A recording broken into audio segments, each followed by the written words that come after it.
terus kejap, terutama kepada lelaki yang berumur 40 tahun ke atas. Hati-hati sebab mungkin tanpa anda sedar, anda mungkin mengalami masalah macam terlalu kerap kencing, kencing perlahan, kencing bertitik-titik, berkuih. Itu mungkin tanda-tanda awal masalah prostat. Kalau korang tak rawat daripada awal, korang mungkin akan mengalami masalah prostat. Kalau dah ada masalah, mesti nak kena operate, nanti kos dari tinggi pula. Baik cegah daripada awal. 100% daripada bahan semula jadi tau.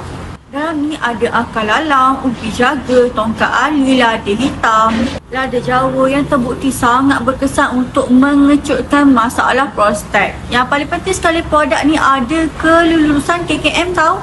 Nak amalkan Totalman ni pun cukup senang tau. Hanya perlu amalkan 2 biji sehari sebelum tidur, dan kesan anda akan rasai seawal 3 hari je.